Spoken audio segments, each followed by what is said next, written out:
एक मंदिर और भी है जो सप्त देवालय में नहीं आता है, वह है सूरमा कुंज। सूरमा कुंज का भी बहुत अच्छी कथा है। अवसर मिला तो अवश्य उसके बारे में चर्चा करेंगे। वहां भी एक मुकुंद दास नाम के भक्त हुए हैं, वैष्णव हुए हैं, जो कृष्णदास कविराज जी के शिष्य थे। उनके भी आंखों में रोते रोते ज्योति चली गई। प्रिया जी ने स्वयं आके उनको सुरमा लगाया, तभी से वो सुरमा कुंज हो गई।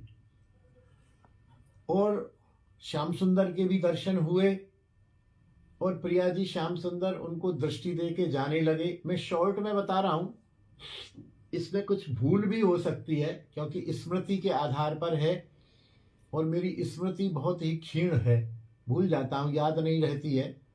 तो इस पर कोई विवाद की बात ना हो, भूल हो सकती है। तब मुकुंदास ने कहा, हे प्रभु, अब आपने आंखें दे दी तो अब मैं इन आंखों से संसार को क्या देखूंगा। जिनको देखना है आपको देखने के बाद अब मेरे लिए देखने को रह ही क्या गया है। और आप जा रहे हो तो मैं क्या करूंगा, इन आंखों का मेरी आंखें ले लो आप।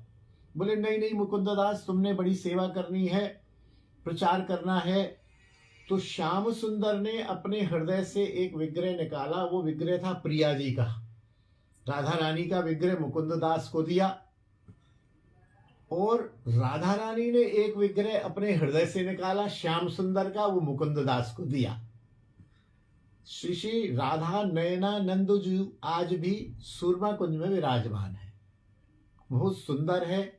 वहां पर पूज्य श्री प्रेमदास जी शास्त्री महाराज वृंदावन के इस समय के सर्वश्रेष्ठ आचरणशील परम वीतराग संतों में से एक हैं।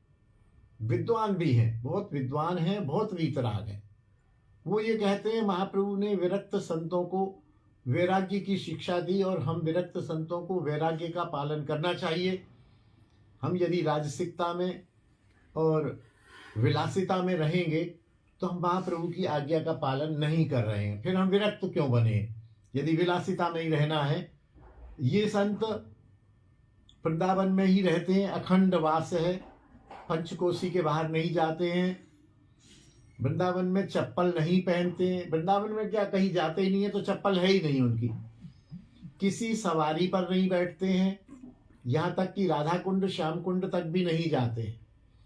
सवेरे 4 बजे प्रतिदिन वृंदावन की परिक्रमा करते हैं, 12-1 बजे तक भजन में रहते हैं। प्रतिदिन उत्सव प्रिय हैं, प्राय सभी आचार्यों के उत्सव मनाते हैं, साधु सेवा चलती रहती है।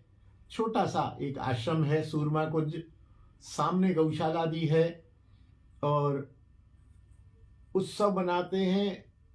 संध्या को 4-5 बजे से वहां नित्य प्रति पाठ भी होता है। वैष्णव लोग पधारते हैं, विशुद्ध पाठ, कोई संगीत फंगीत ढोलक फोलक कुछ नहीं।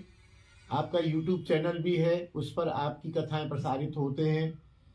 मेरी उनमें बड़ी श्रद्धा है, मैं उनको कोटि कोटि प्रणाम करता हूँ।